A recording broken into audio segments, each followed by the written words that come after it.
ay mais boy séréer mi daf may fontoo xanaa kii terew ma ko sama buntu kër bi muy jaar ak fasam bi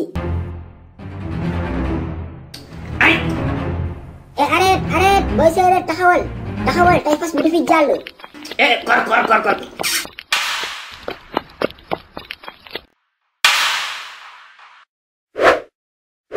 woy sa man daj rey na ma woyaay yooy génn le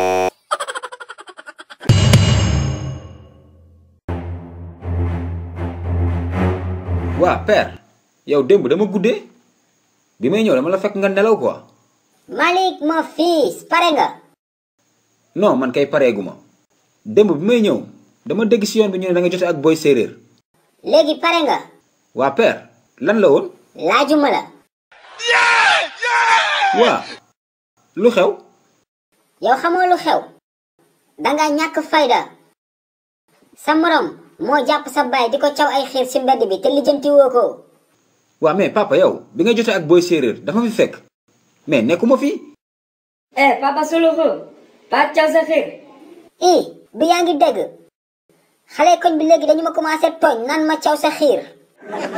xoolal père booy dañoo réew bu leen déglu yow xam nga ne su ma fi nekkoon booy séeréer ñemewu laa laal. waa léegi comme que ñëw nga demal nga wari ko nga cifaay ko. lijjanti ko Malick door ko ay arrêt ba kanam gi yëpp toj. kon père yow su ma la déggee da nga bëgg ma dem nii rek fekk ko mu taxaw ma dóor ko arrêt. déedéet boo ko fekkee mu taxaw jox ko pomme ak banana nga may ko ndox bu sedd mu naan. Malick yow tàppet nga nduruwoo ma barki sëñ Gàcci Faal nduruwoo sa baay. xoolal sama kër maa ko moom tere naa la sama dépense. Malick boo amee jom bul fi añeeti. salaamaaleykum. ana góor gi Suluxu.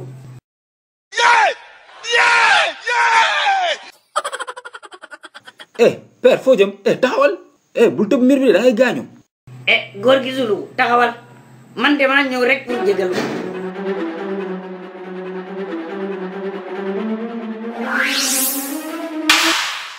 taxawal yow kii fu mu jëm booy séeréer taxawal yow bul topp ak sa saret bi.